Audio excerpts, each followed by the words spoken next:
Tu aimes le steampunk? Tu aimes créer des décors, des dioramas? Tu aimes récupérer plein de matériaux pour les détourner? Ou encore tu aimes la peinture sur figurine? Si tu as répondu oui à au moins une de ces 4 questions, alors cette vidéo est vraiment faite pour toi.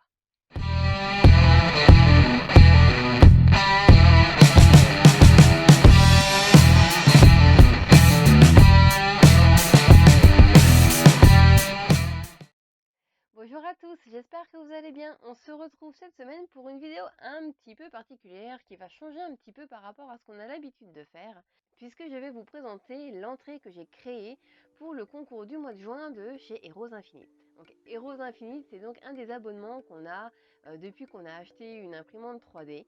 Et au mois de juin, le thème c'était le steampunk. Ils ont donc sorti tout un tas de figurines superbes sur le sujet. Et ils ont lancé un concours où il fallait respecter le thème du mois avec les figurines du pack du mois pour créer ou juste peindre une figurine ou un diorama ou à peu près tout ce qu'on voulait en fait. Et moi j'ai donc décidé de créer ce diorama. Donc vous allez voir, il y a quand même pas mal de choses que j'ai imprimées du pack du mois en question et d'autres que j'ai donc réalisées à la main pour agrémenter un petit peu tout ça. Allez, c'est parti!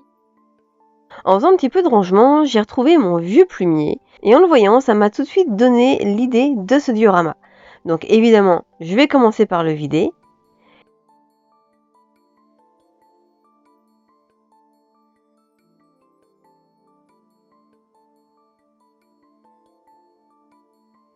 Et ensuite, avec ma pyrrhossie sur table, je vais venir découper différents morceaux de polystyrène que je viendrai travailler par la suite pour agrémenter mon diorama.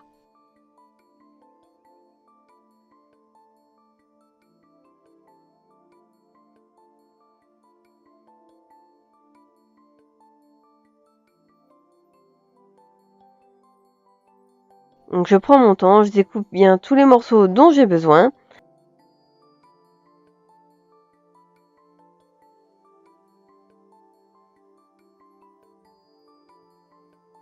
En l'occurrence pour couvrir le mur du fond et les côtés.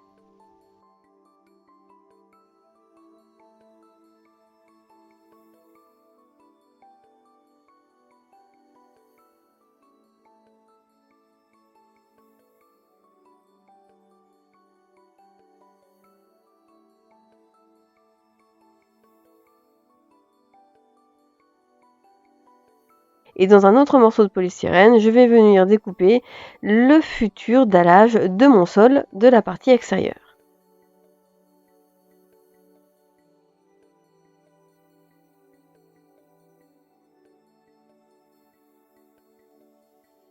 Comme sur la partie extérieure, je vais venir coller différentes façades de bâtiments qui sont en résine. Je vais venir ôter une bande de polystyrène de mon dallage pour pouvoir coller mes façades en résine directement sur le bois de mon plumier.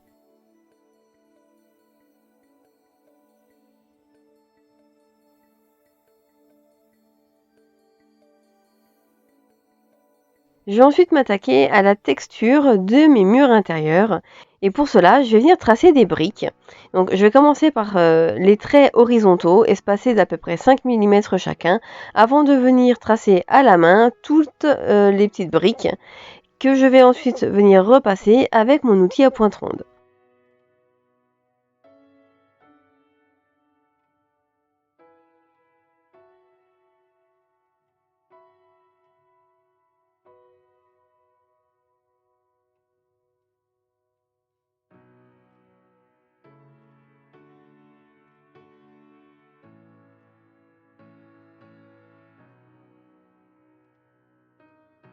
Si vous n'avez pas ce genre d'outil, vous pouvez très bien tracer ces briques, soit avec un crayon de papier, un crayon de bois à la mine plutôt ronde, donc qui aura déjà servi, histoire de pas trop déchirer le polystyrène, soit directement avec un stylo bille.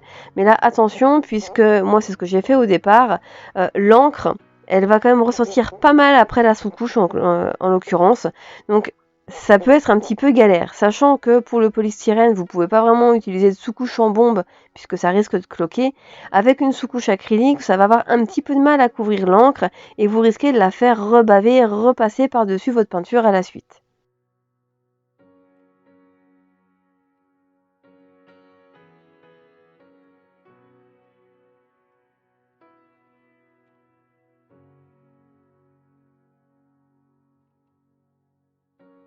Pour mon dallage, je vais faire grosso modo la même chose, sauf que au lieu de tracer des lignes droites, je vais me servir d'un coquillet et je vais venir tracer des arcs de cercle tout le long de ma bande de polystyrène.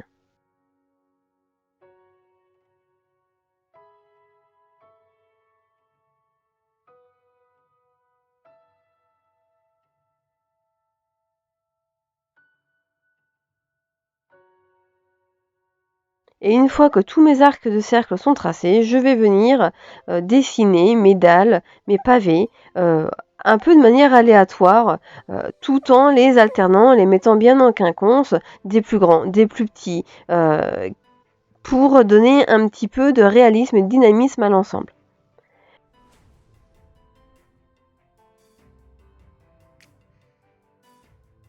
Je vais reprendre mon outil à pointe ronde et je vais retravailler, reformer chaque pavé individuellement.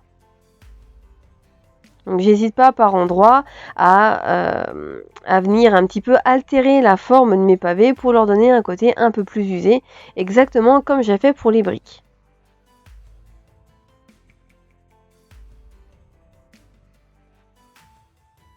Et ensuite, je vais venir coller l'ensemble sur mon support. Donc je fais bien attention de ne pas mettre de colle sur la partie où je vais plus tard appliquer mes parties en résine, histoire que ça adhère bien au bois directement.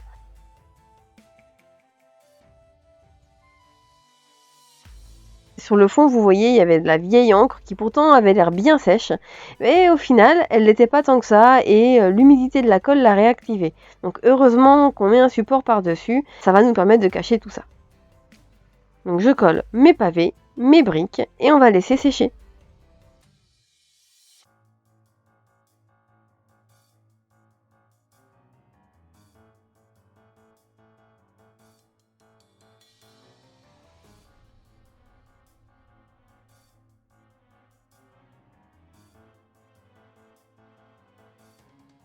Et pendant que ma colle à bois sèche, je vais venir fixer sur mon support toutes mes parties en résine.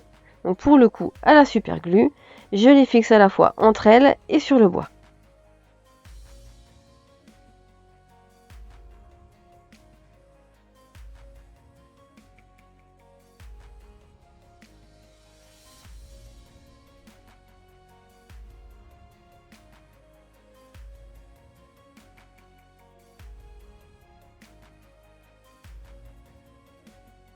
Ensuite, je vais venir appliquer sur les côtés extérieurs et sur la façade coulissante de mon plumier ces petits morceaux de carton sur lesquels j'ai dessiné en fait des futures plaques de métal. Donc toujours avec mon outil à pointe ronde, je vais venir redéfinir chaque trait que j'ai au préalable dessiné, histoire de donner un petit peu de texture et de volume.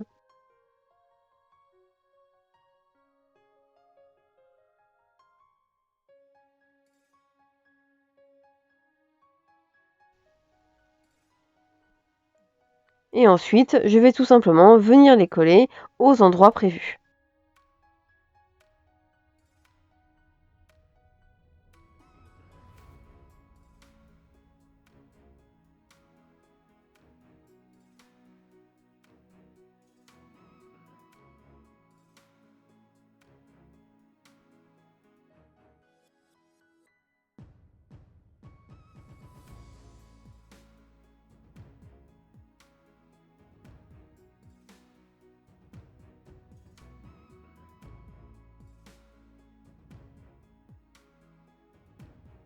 Et je presse bien l'ensemble pour que tout adhère et que tout puisse sécher tranquillement. Donc voici le résultat après ce couchage. Je vais donc pouvoir m'attaquer à la peinture. Donc je vais commencer par mon dallage avec une de mes peintures contrastes préférées. J'adore vraiment cette couleur.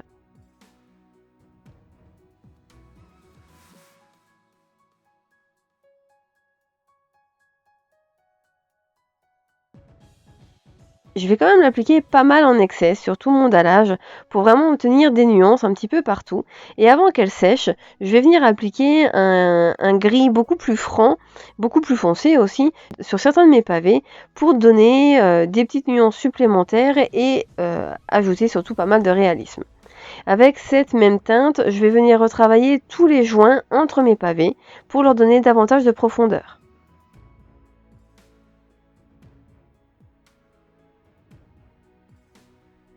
Vous voyez, j'hésite pas à déborder un petit peu, c'est pas grave puisque les étapes suivantes, le brossage donc, ça va atténuer un petit peu tous les défauts et puis de toute façon, en vieillissant, les pavés, ça se tache, ça se fendille, donc s'il y a des petits ratés, au final, ça se fondra très bien dans la masse.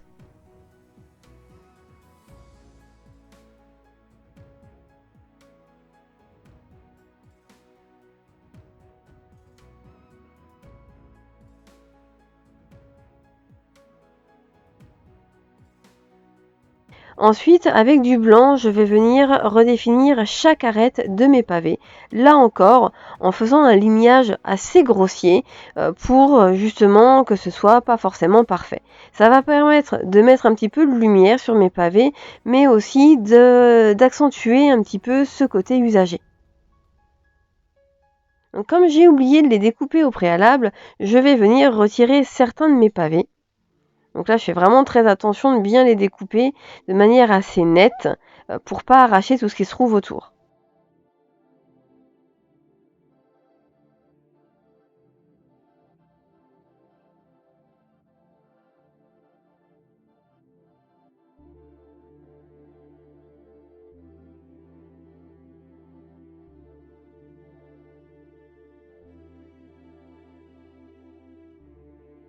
Et ensuite, avec ma perceuse, je vais venir créer un trou aux endroits où j'ai enlevé mes pavés.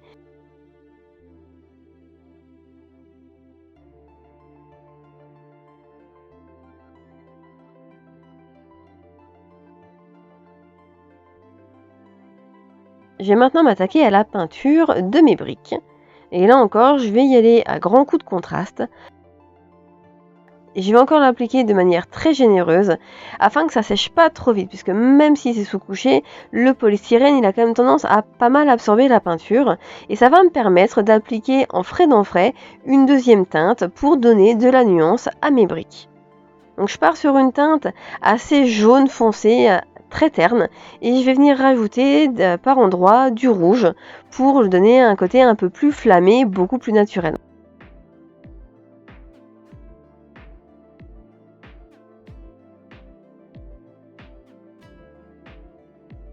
Donc vous voyez là, on a quand même sans brossage quelque chose de très sympathique. Et je vais venir donc vieillir l'ensemble de mes briques avec différents brossages qui vont aller du orange clair vers le blanc pour leur donner un petit peu un côté comme s'il y avait du salpêtre au final, un peu blanchâtre, poussiéreux, qui va vraiment bien se marier avec l'ambiance que je veux donner.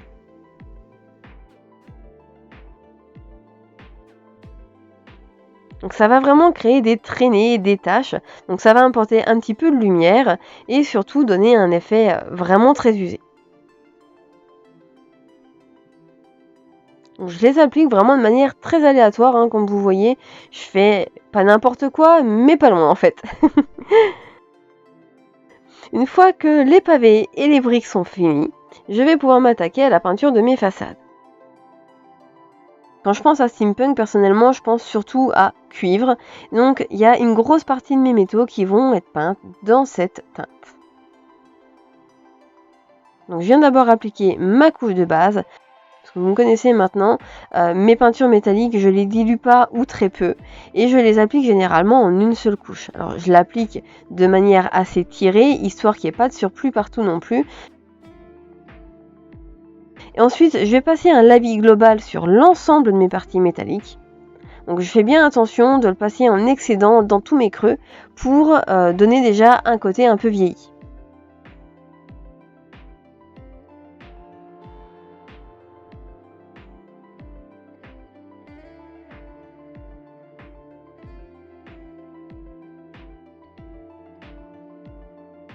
Et je vais ensuite venir appliquer des brossages à sec, là encore,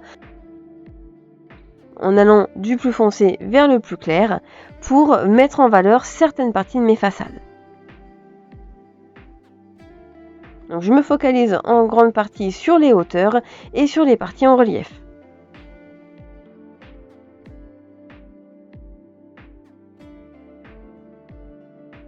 Comme vous voyez, j'y vais quand même pas mal par mouvement circulaire, histoire de donner quand même un côté doux à l'ensemble. Je finis par la teinte la plus claire sur les parties les plus proéminentes.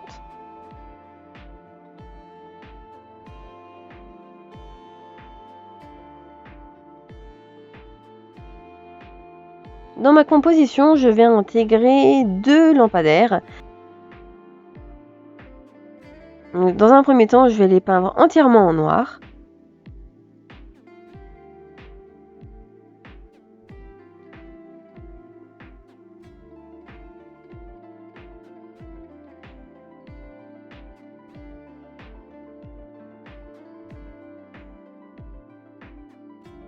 Avant de venir les travailler, là encore avec des peintures métalliques, pour leur donner un aspect de vieux réverbère usé, sur lequel on aurait déjà passé plusieurs couches de peinture, mais qui sont écaillés avec le temps. Donc je vais commencer avec de l'argenté,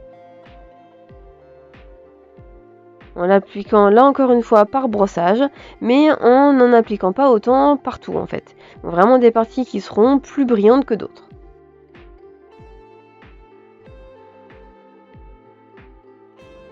Je vais ensuite appliquer un léger brossage de bronze sur le bas du socle, sur le haut de la lanterne et à quelques endroits du mât pour simuler, comme je disais juste avant, le côté de peinture écaillée.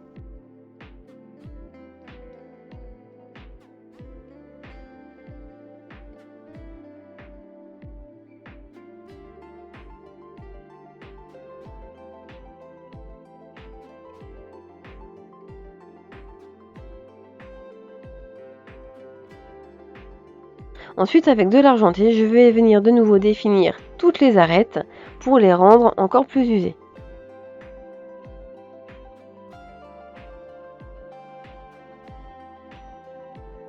C'est vrai que c'est assez léger au final, mais ça permet de bien définir un petit peu toutes les formes de notre réverbère.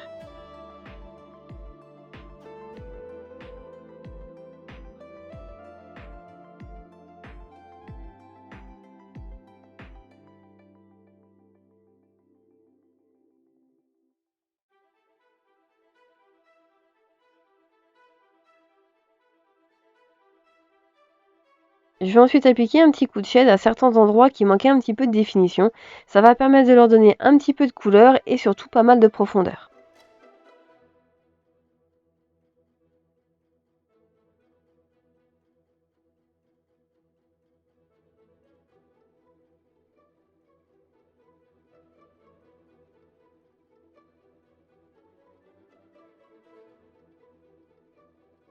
Ensuite, j'ai eu envie de donner une lueur un petit peu maladive à mes réverbères. Je vais donc appliquer différents brossages à sec pour faire un OSL mais vraiment très très simple et très léger. Je vais maintenant m'attaquer à la peinture de mes façades en carton, donc les fameuses plaques de métal que l'on a collées tout à l'heure. Et pour ça, je vais appliquer à la brosse ronde une peinture argentée.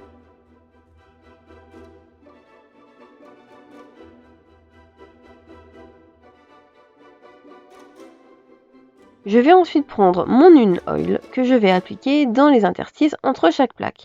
Alors comme vous voyez, j'hésite pas à dépasser un petit peu et à venir essuyer au doigt. Ça va donner un côté huileux qui sied parfaitement à l'ensemble.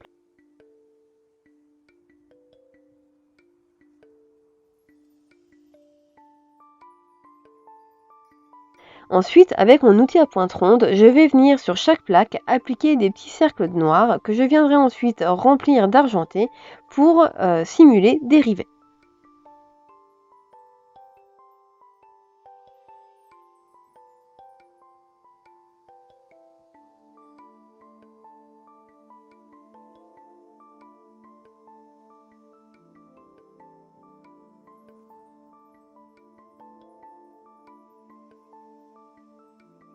Et comme je trouvais que la façade était un petit peu vide, un petit peu tristounette, je vais venir lui appliquer tout simplement des plaques métalliques beaucoup plus grandes, donc toujours découpées dans du carton, que je vais peindre dans différentes couleurs métalliques, en l'occurrence du doré et de l'argenté. Ça va donner un petit peu de couleur et ça va surtout meubler ce grand vide. Donc comme pour mes façades, je viens d'abord appliquer ma peinture grossièrement et je viens ensuite la tapoter à la brosse pour lui donner un côté brossé tout simplement.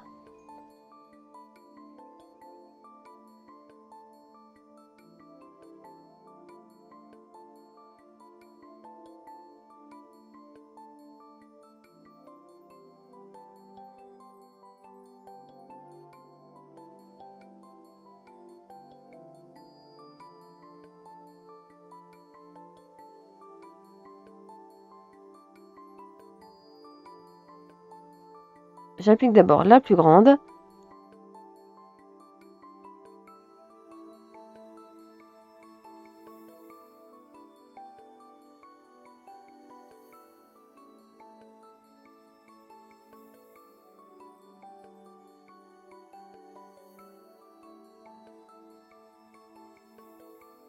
Avant de lui apposer la plus petite au milieu.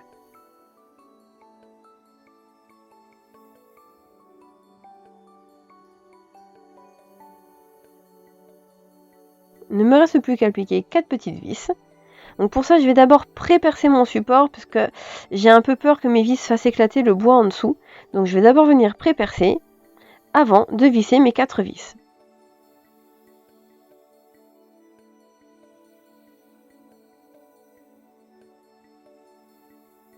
Bon, elles sont pas tout à fait bien alignées, mais ça donne quand même pas mal de charme à l'ensemble. Je n'aurai plus qu'à couper ce qui dépasse avec une pince. On va maintenant s'occuper du plancher de notre diorama et dans un morceau de bois de cagette, je vais venir tous les 5 mm créer des lames de parquet.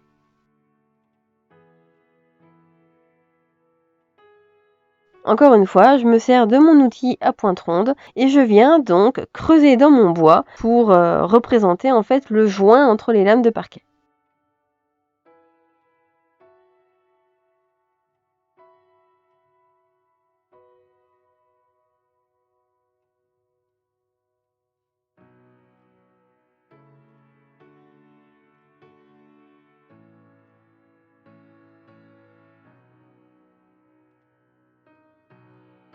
Avec mon outil de sculpture, je vais venir créer des rainures dans mon bois pour lui donner un aspect un peu plus vieilli et surtout un peu plus naturel, un peu plus travaillé, puisque mon bois était relativement lisse.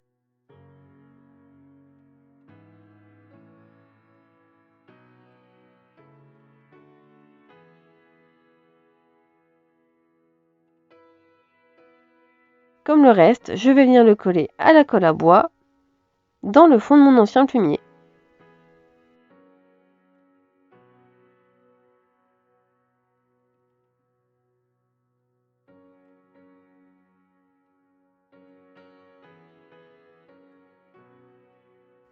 Pour donner un petit peu de profondeur à cette salle, je vais venir vraiment le peindre dans une teinte très foncée. Donc, comme je ne l'ai pas sous-couché, vous voyez, il boit énormément et il va me falloir pas mal de peinture pour réussir à le peindre entièrement.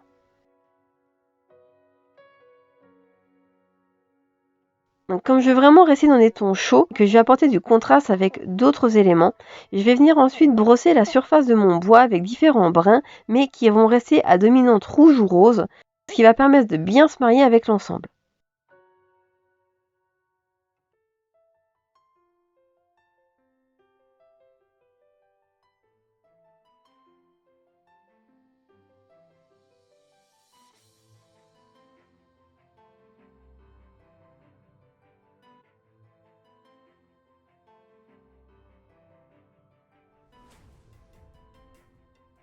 On va maintenant passer à la peinture des petits éléments de décor et je vais commencer avec mes buissons.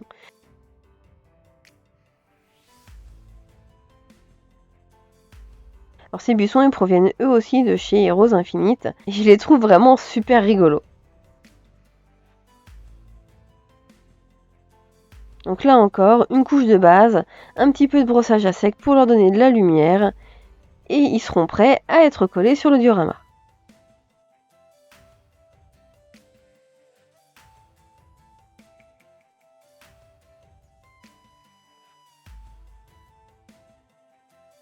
Je vais ensuite passer à la peinture de ce petit familier que je trouve juste magnifique.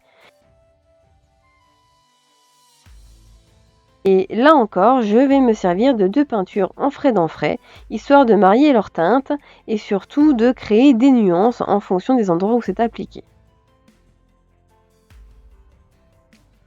Je vais ensuite m'occuper du plumage de ma petite bestiole avec différents brossages à sec pour donner un petit peu de couleur.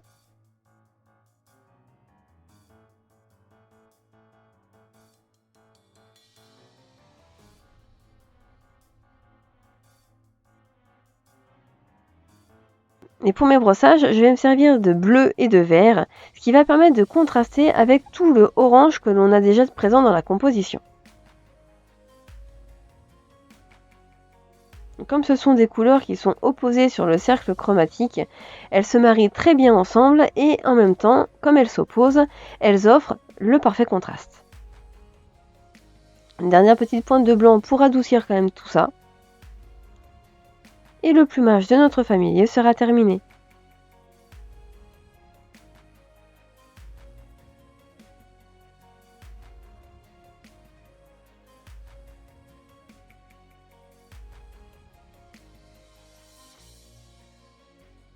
À la fois pour contraster avec son plumage et pour rester en accord avec le reste du diorama, je vais venir peindre ses cornes et son joyau avec du doré.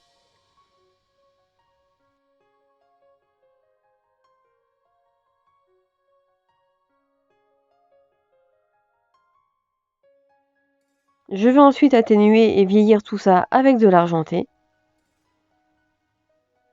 avant de passer à la peinture de sa cape. Pour le coup, sa cape, je la veux vraiment en couleur très flashy.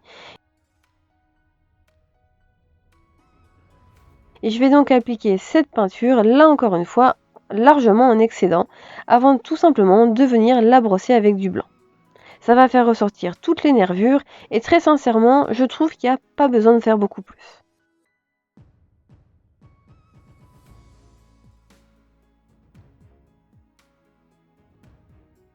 Alors évidemment, sur les parties les plus exposées, je vais venir brosser mon blanc plusieurs fois pour donner davantage de lumière.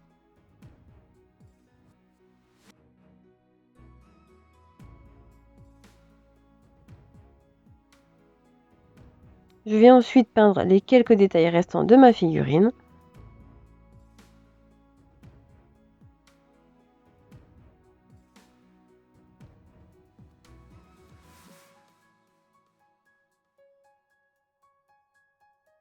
Avant de venir créer une porte blindée pour meubler un petit peu le mur souterrain.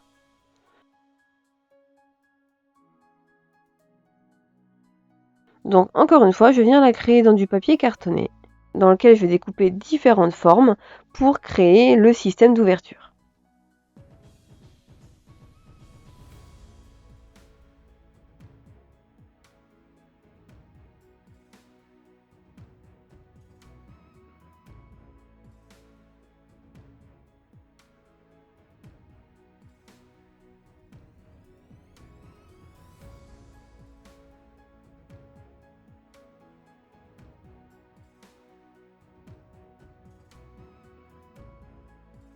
Et pour faire office de gond, je vais venir placer quelques morceaux de cure-dent sur lesquels je vais venir fixer là encore du papier cartonné pour les fondre dans ma porte.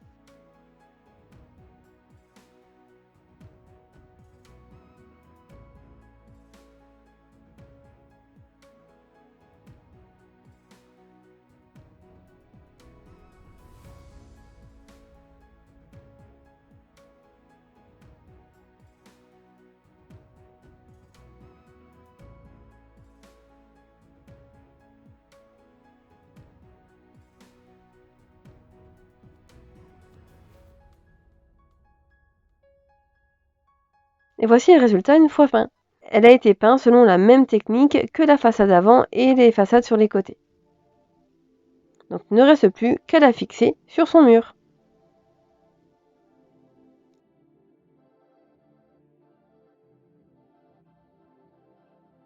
Et je vais maintenant pouvoir m'occuper de la pièce maîtresse, la figurine.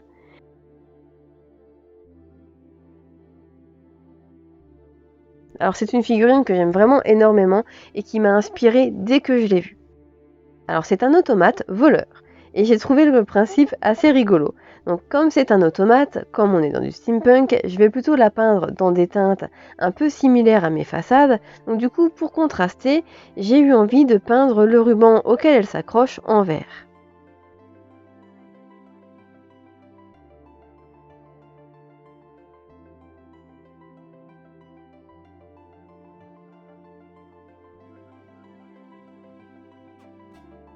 Je vais commencer par appliquer différents brossages pour venir éclaircir ma teinte de base.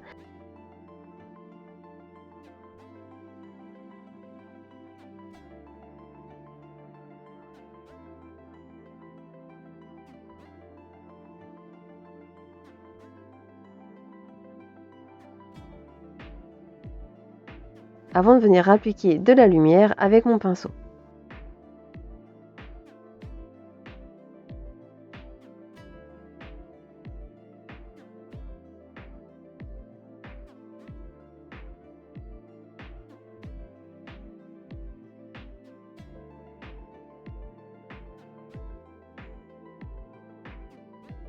On va maintenant s'attaquer à la peinture de l'automate en elle-même et je vais commencer par toutes les parties argentées.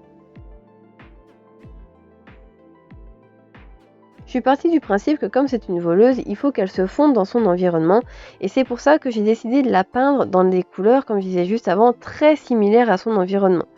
Donc c'est vrai qu'elle ne va pas ressortir énormément dans la composition et c'est aussi pour ça que j'ai choisi de faire son ruban en vert.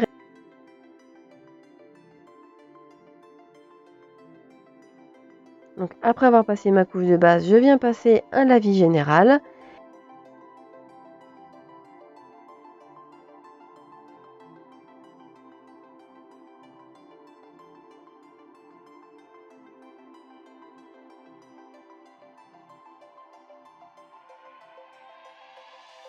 Et j'apporte ensuite de la lumière avec mon pinceau fin.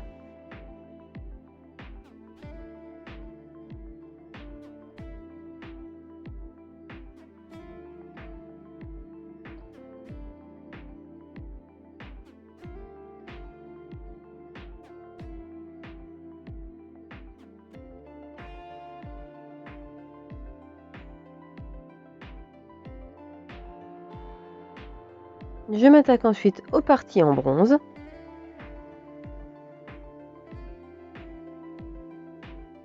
Et vous voyez déjà, avec le vert de son tissu, ça offre un joli contraste et en même temps les deux teintes se mettent naturellement en valeur.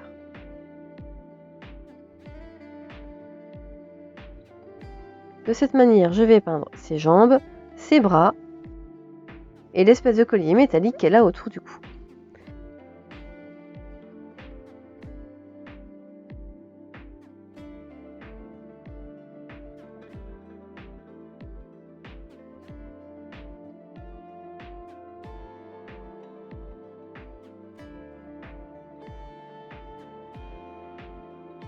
Là encore, même principe que pour les parties argentées, une couche de base, un lavis et ensuite je vais venir apporter de la lumière avec un brossage à sec. Donc là j'essaie d'être relativement cohérent dans la direction de mes brossages pour simuler un petit peu la lumière qu'elle reçoit puisque la pièce dans laquelle elle est relativement sombre et que le peu de lumière qui transperce vient du trou qu'elle a creusé dans le dallage au-dessus d'elle. Un deuxième petit brossage vraiment très léger pour apporter davantage de lumière sur les parties les plus exposées.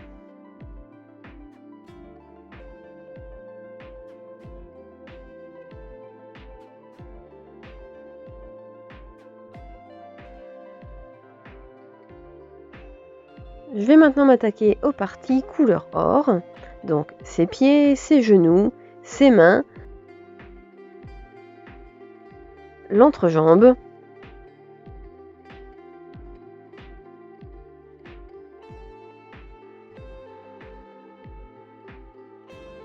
et toute la partie non peinte du torse. Donc là pour le coup j'ai choisi une couleur or assez claire, je voulais vraiment pas quelque chose de criard qui l'emporte sur le reste.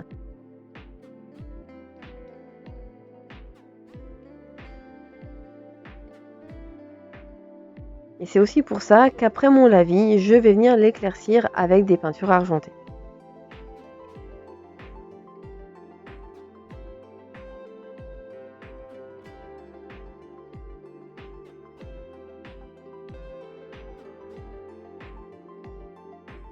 Ça va permettre de lui donner un côté à la fois moins clinquant et relativement usé.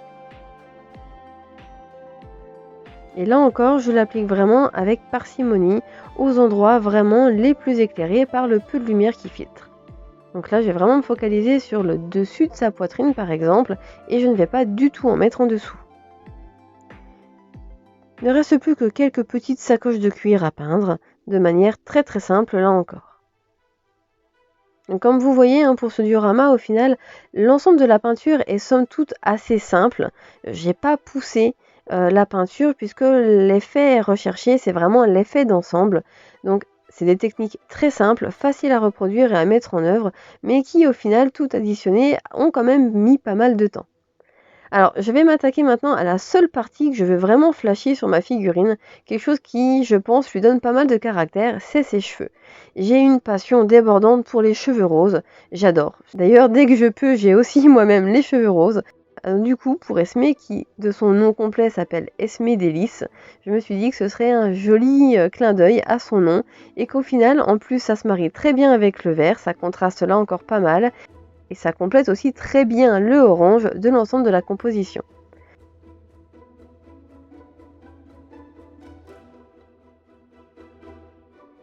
Pour son visage, là encore, je vais faire quelque chose de très simple. Je vais la peindre dans un bleu gris assez pâle, histoire que ça fasse un petit peu porcelaine froide. Et je vais me contenter au final de cette teinte. Je voulais vraiment pas quelque chose qui prenne le dessus sur le reste. Donc quelques petits détails avec un bleu bien flashy.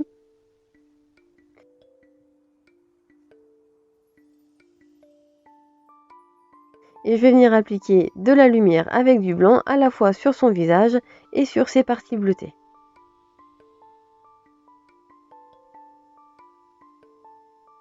Ça va au final faire quelque chose de très très doux. Et comme c'est un automate, c'est vrai qu'elle n'a pas forcément besoin d'avoir d'expression et une définition au niveau du visage comme si on n'avait pas un humain. Alors maintenant que j'ai peint ma figurine et la plus grande partie de mon diorama, que j'ai aussi fini de peindre les futures décorations de la partie supérieure du diorama, je vais maintenant m'appliquer aux parties de décor qui seront appliquées dans la partie souterraine de mon diorama. Donc je vais venir peindre pas mal de parties métalliques, des engrenages, des morceaux de machine, là encore dans des teintes d'argenté, de cuivré et de doré, pour alterner un petit peu les teintes et faire quelque chose de très contrasté et de pas du tout monotone. Donc, comme pour le reste de la composition, ça va être très simple. Une couche de base, un lavis, un ou plusieurs brossages à sec pour mettre ces parties en valeur.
Pour la peinture de ces petites boules d'énergie, je vais venir appliquer le même bleu que sur la cape de mon familier.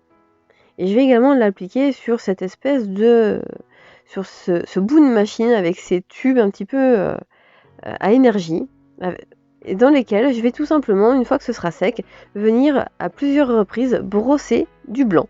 Appliquer, tapoter, pour vraiment créer comme un nuage au final d'énergie, pour donner un petit peu un aspect vraiment très, très électrique à l'ensemble. Alors voilà toutes nos pièces peintes. Il ne nous reste plus qu'à coller l'ensemble pour créer notre diorama. Je vais commencer donc par mes lampadaires que je vais agrémenter chacun de 2 petits buissons.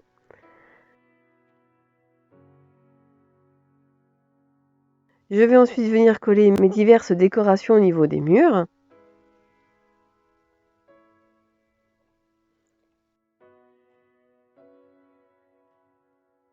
Je vais venir ensuite appliquer mon familier en faisant bien attention que le morceau de tissu qui tient entre ses pattes corresponde à celui qui permet à Esmé de tenir en l'air.